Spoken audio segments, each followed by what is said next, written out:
ત્વમેવ સર્વમ મમ રંગદેવ. દત્ત ભાગવતનું બિરુદ પામેલ શ્રી રંગ અવધૂત શ્રી વિરચિત શ્રી ગુરુલીલામૃત ગ્રંથ આવાગમનના ફેરામાંથી મુક્ત કરાવે છે. જાણે બ્રહ્મરસાસ્વાદે ભર્યો નર્યો ગ્રંથ સાધ્યંત. આ વરદ અને ઔપાસનિક ગ્રંથને રંગબાળ શ્રી જગદીશાનંદજીએ સરળ અને સંક્ષિપ્ત ગદ્ય લેખન રૂપે વર્ષના દરેક દિવસ માટે એક પેજ તેમ 364 પેજમાં આ શ્રીરંગ બ્રહ્મરસાસ્વાદનું સર્વને રસપાન કરાવ્યું છે. તે ક્રમમાં દરરોજ શ્રવણ કરીએ. દત્તબાવનીના ગાન પછી આ એક પેજનું પઠન કરવું શ્રેયસ્કર છે. સપ્તાહ 34 ગુરુવાર. અલગજી કહે છે કે હે નિરંજન, મુમુક્ષુ જીવાત્માઓએ એક વાતનું ખૂબ જ ધ્યાન રાખવા જેવું છે. એ કે જીવનમાં ક્યાંક કોઈ અઘટિત ઘટના બની જાય અને તેમાંથી મુક્ત થવા માટે દેવ ગુરુ પાસે વિધિ કે ઉપાસનાનો કોઈ પણ સંકલ્પ કર્યો હોય તો જે તે કર્મ ફલશ્રુતિ પ્રાપ્ત થતાં ગમે તેવું કામ પડતું મૂકીને તે સંકલ્પ પહેલાં પૂરો કરવો જોઈએ. જે તે સંકલ્પને પૂર્ણ કરવામાં ક્યાંય પ્રમાદ કે પોતાની સ્વબુદ્ધિથી ભવિષ્યમાં ગમે ત્યારે કરીશું કે અન્ય સગા સંબંધીના વિચારોમાં આવીને જે તે સંકલ્પ કર્મમાં વિલંબ કરવો જોઈએ નહીં અને તેમ ન થતાં પરિવાર વંશને અસહ્ય વેદના વેઠવી પડે છે. સાવંતવાડીમાં વેંગુલકર નામનો એક બ્રાહ્મણ રહેતો હતો. એક વખત કોઈ પણ કારણ વગર પોલીસોએ તેના પર ચોરીનો આરોપ લગાડીને તેને પકડીને જેલમાં પૂરી દીધો. ત્યારે તે બ્રાહ્મણે જેલના બંધનમાંથી મુક્ત થવા અત્યંત આર્ત હૃદયે શ્રી દત્ત ભગવાનનું સ્મરણ કરી કલ્પાંત કરતાં કરતાં પ્રાર્થના કરવા લાગ્યો કે હે દેવ, તું ભક્તોનું રક્ષણ કરનારો છે, અનાથોનો નાથ છે. આ ગરીબને તારા શરણે લે. હું તમારા શરણે આવ્યો છું. તમે સ્મર્તુગામી અને સમર્થ છો.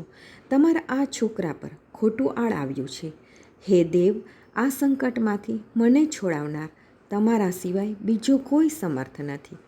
તેથી હે દયાળુ, મને દીનને છોડાવતા જ હું વાડીમાં આવીને તમારી મહાપૂજા ખૂબ જ પ્રેમથી કરીશ. આ દાસ પર દયા કરો મહારાજ, મને ઉગારો, મને આ કારાવાસમાંથી બહાર કાઢો.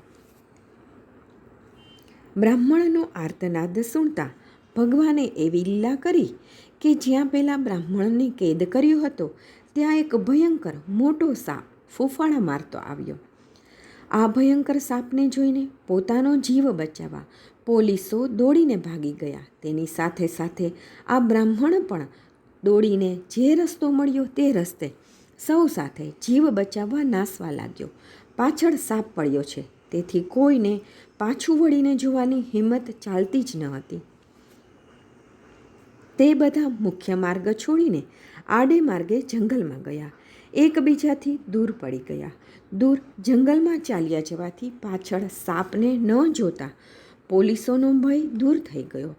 આ અરસામાં પેલો બ્રાહ્મણ અનાયાસે મુક્ત થઈ ગયો.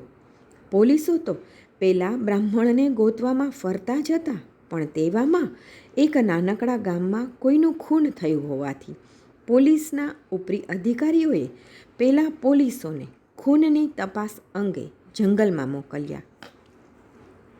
જંગલના એકાંતમાં કેટલાક ચોરોનું ટોળું જોયું. તે ચોરો ચોરી કરીને લાવેલી વસ્તુઓના ભાગ પાડતા હતા. તેવામાં પોલીસોએ તેમની પર સત્વરે છાપો મારીને બધાને પકડી લીધા. ચોરાયેલી બધી જ વસ્તુ જોઈ. તેથી બ્રાહ્મણ પર જે ચોરીનો આરોપ હતો તે આરોપ દૂર થઈ ગયો. તેથી તે વાડી ક્ષેત્રમાં પોતાની બાધા પૂરી કરવા નીકળ્યો. રસ્તામાં તેની સાસરીનું ગામ આવ્યું. સાસરીમાં જઈ તેના સસરાને ચોરીના આરોપની, ભગવાન શ્રી દત્તની કૃપાની અને તેના સંકલ્પની વાત કરી. સસરાની સાથે વાતચીત કરતાં તેમણે પણ શ્રી ક્ષેત્રમાં આવવાનું છે, જેથી આ ઉનાળો પૂરો થયા પછી આપણે બધા સાથે જઈશું. તેવો નિર્ણય લીધો. તેથી તે બ્રાહ્મણ તેનો સંકલ્પ પૂર્ણ કરવા ત્વરિત ગયો નહીં. સંકલ્પ પૂરો કરવામાં ઘણો વિલંબ થયો. તેથી દેવની અવકૃપા થઈ અને તેના કારણે તે જ રાત્રે તેના ઘરે આગ લાગી અને તેનું ઘર બળીને ભસ્મ થઈ ગયું. આ સમાચાર તેના સાસરે મળતા જ તે પોતાને ગામ જવા તરત નીકળી પડ્યો. સાવંતવાડી પહોંચતા જ તેણે પોતાનું સર્વસ્વ નાશ પામતું જોઈને તે દુઃખી થઈને રડવા લાગ્યો. થોડા દિવસ બાદ તેની ઘણી જ અકથિત અવદશા થઈ. દુર્ભાગ્યવશ થઈને તે શ્રી દત્ત ભગવાનને ભૂલી ગયો. સંકટ સમયે કરેલી બાધા તેને યાદ ન રહી. અંતે પાયમાલ થઈ ગયો. અંતે તે માણગાંવમાં ગુરુમૂર્તિ પાસે આવી વંદન કરી રડતા રડતા કાલાવાલા કરવા લાગ્યો. પોતાની આપવીતી કહેવા લાગ્યો. શ્રી ગુરુમૂર્તિએ એને બીજે દિવસે આવવાનું કહ્યું.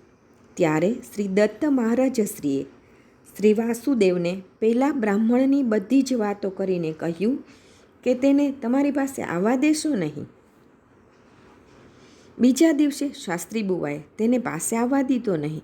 દૂર બેસાડીને બધી જ હકીકત કહી સંભળાવી અને અંતે વાત વાતમાં પોતાના પર આવેલા ચોરીના આળમાંથી બચવા જે સંકલ્પ કર્યો હતો તે તારા સસરાના કહેવાથી શ્રી વાડિક ક્ષેત્રમાં જવાનું લંબાવીને સ્ત્રીનું પૂજન ન કર્યું. તેથી તારી પર જાત જાતના દુઃખો આવી પડ્યા. તારા ચોરીના આળમાંથી તને કોણે બચાવ્યો હતો?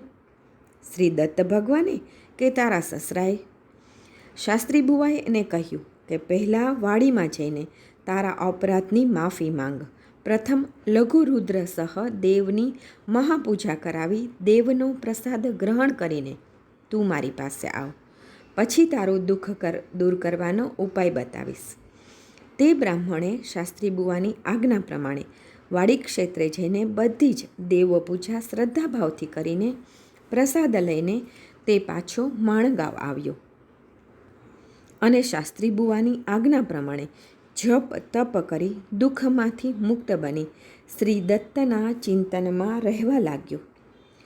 કોઈએ કહેવા છતાં પડતું ફાવે તેમ બુદ્ધિભ્રંશન આત્માને થવા દેવો તેમ. શ્રી ગુરુ લીલામૃત અધ્યાય 114 દોહરો 139. અવધૂત ચિંતન શ્રી ગુરુદેવ દત્ત.